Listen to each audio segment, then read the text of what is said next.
आणि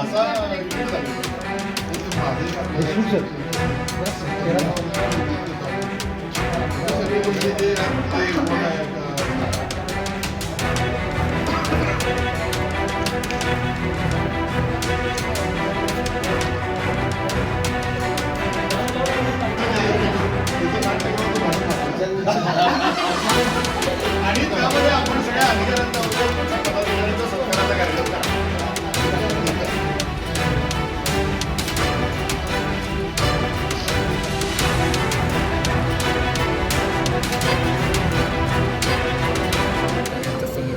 मुख्यमंत्र्यांच्या हस्ते उद्घाटन होते. खरं पाहिलं तर आपल्या आज माध्यमातून 7 ऑगस्ट 2026 खरं म्हणजे 9 ऑगस्ट 2024ला 8 ऑगस्टला आपल्या सर्वांच्या डोळ्यात दुःखाचे अश्रू होते आणि आज 9 ऑगस्टला राज्याचे कर्तव्यदक्ष मुख्यमंत्री सन्माननीय देवेंद्रजी फडणवीस साहेब केशवराव भोसले नाट्यगृहाच्या नूतनीकरणाच्या उद्घाटनाला येत आहेत.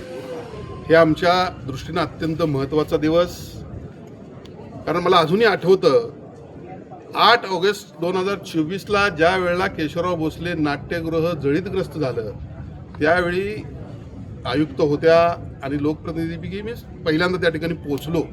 कळत नव्हतं काय करावं. तातडीनं साहेबांना मेसेज केला. साहेब म्हणले तातडीनं निधी जाहीर कर. माझ्याकडे शिल्लक असलेला 10 कोटी रुपये मी निधी जाहीर केला, पण साहेब म्हणलं निधी जाहीर करून होत नाही. ज्या पद्धतीनं मुंबईला मराठा नाट्य मंदिर असेल, आमचं पुण्याचं असेल, ठाण्याचं रंगनाथन असेल, अशा पद्धतीनं एक वेगळी संस्कृती, एक वेगळं छत्रपती शाहू महाराजांनी निर्माण केलेलं हे नाट्यगृह आहे आणि आपल्याला या ठिकाणी आपल्याला यावं लागेल. राज्याचे कर्तव्यदक्ष मुख्यमंत्री म्हणून सन्माननीय एकनाथजी शिंदे साहेब हे आग्र्यावरून तातडीनं कोल्हापूरला रवाना झाले. दुसऱ्या दिवशी दुपारी 4ला ते आले आणि त्यांनी 25 कोटी रुपये यासाठी मंजूर केले. आज त्यावेळी ते तत्कालीन मुख्यमंत्री होते. मला या ठिकाणी कैलासवासी अजितदादा पवार यांचं देखील नाव घ्यावं लागेल. त्यानंतर अर्थमंत्री ते झाले. अर्थमंत्री झाल्यानंतर त्यामध्ये नियोजनमधून हे निधी देण्यात आला, त्यामध्ये देखील त्यांचा मोठा वाटा होता. आणि सगळ्यात कळस बसवण्याचं जर काम कुणी केलं असेल तर जी काही कामं आज सन्माननीय मुख्यमंत्र्यांच्या उपस्थितीमध्ये 9 ऑगस्टला उद्घाटन होत आहेत त्यामध्ये प्रमुख जे काम आहे ते आपल्या सगळ्या कलाकारांच्या, आपल्या सर्वांच्या, रंगकर्मियांच्या ज्या भावना ज्याच्याशी होत्या, हे केशवराव भोसले नाट्यगृहाचं उद्घाटन, त्याचबरोबर छत्रपती शाहू महाराजांच्या समाधीस्थळाचं उद्घाटन, त्यानंतर 19 आणि 21/2000ला जो पूर कोल्हापूर जिल्ह्यामध्ये आला, हजारो कोटीचं नुकसान झालं, त्यासाठी 3200 कोटीचा पूर नियंत्रण प्रकल्प, त्याचबरोबर हॉकी स्टेडियम, त्याचबरोबर पार्किंगचं काही आहे, अशा अनेक गोष्टी, म्हणजे रंकाळा केवढा सुंदर झालेला आहे. या सगळ्या गोष्टीसाठी सन्माननीय मुख्यमंत्री 9 तारखेला येत आहेत. संपूर्ण महायुतीचे सर्व नेते, कार्यकर्ते, पदाधिकारी, लोकप्रतिनिधी आम्ही सर्वजण त्यांच्या या ठिकाणी दौऱ्यासाठी उत्सुक आहोत, त्यांच्या स्वागतासाठी उत्सुक आहोत. मी एवढंच सांगेन की कोल्हापूरसाठी आजपर्यंत एवढा कधीही निधी आला नाही, एवढा महायुतीच्या माध्यमातून तत्कालीन मुख्यमंत्री सन्माननीय एकनाथजी शिंदे साहेब असतील, कैलासवासी अजितदादा पवार साहेब असतील आणि कोल्हापूरचे अनेक प्रश्न आज जे प्रलंबित होते, मी सातत्यानं सन्माननीय मुख्यमंत्र्यांची भेट घेत असतो. काल रात्री 12:30ला मला एक GR प्राप्त झाला, ज्यासाठी मी 2 वर्ष मंत्रालयाच्या पायऱ्या झिजवल्या. यामध्ये सेवा नियमावली आपली मंजूर झाली.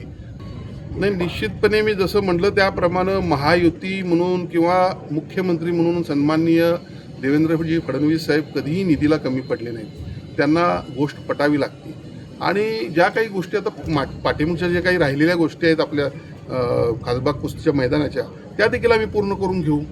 आपल्याला केशवराव भोसले नाट्यगृह ज्या ठिकाणी आपण उभा राहिलेलो आहे तिथून पुढचा भाग हा पूर्ण जळीतग्रस्त झाला होता.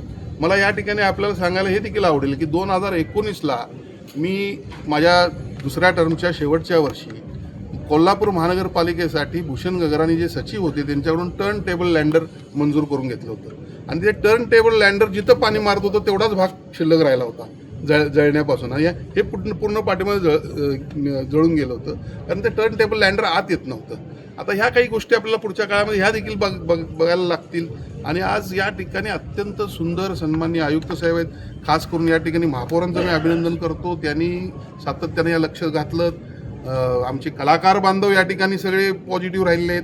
जरी लोकांना वाटत असेल काही आंदोलन आहे, त्यांच्या काही भावना आहेत, पण त्यांच्या भावना मी समजू शकतो की या ठिकाणी निगेटिव्ह कुणी समजू नये. कलाकारांना देखील त्यांचं म्हणणं एवढंच होतं की चांगल्या पद्धतीनं सगळं झालं पाहिजे, वेळेत झालं पाहिजे. म्हणजे एखाद्या वेळेला प्रशासनाला किंवा लोकप्रतिनिधींना जाग आणण्याचं काम त्यांनी त्या पद्धतीने केलं आणि त्यामुळे सर्वांचा यामध्ये चांगला सहभाग राहणार आहे. सगळ्या कृती समित्यांचं आपलं यामध्ये फार मोठं योगदान आहे चांगलं काम करून घेण्यामध्ये. आणि त्याचबरोबर सगळ्यात महत्त्वाचं की 2 वर्षामध्ये अशा पद्धतीनं काम करणाऱ्या ज्या कोणी कंपन्या यामध्ये आहेत, 3-4 प्रकारचे या ठिकाणी मला वाटतं विकसक आहेत, यांचं देखील या ठिकाणी आभार मानले पाहिजे. त्यांनी जर बघितलं तर पूर्वी देखील काम याचं झालं होतं.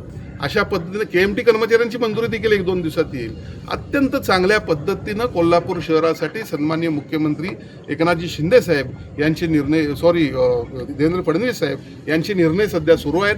आणि त्याचबरोबर आपल्याला सांगू इच्छितो की पुढच्या काळामध्ये हद्दवाढ असेल, शक्तीपीठ महामार्ग असेल, हे संपूर्ण कोल्हापूर जिल्ह्याला विकासापर्यंत घेऊन जाणारे निर्णय त्यांनी घेतलेले आहेत. त्याबद्दल त्यांचं या ठिकाणी करवीरच्या जनतेनं जंगी स्वागत करावं असं मी त्यांना या ठिकाणी आवाहन करतो.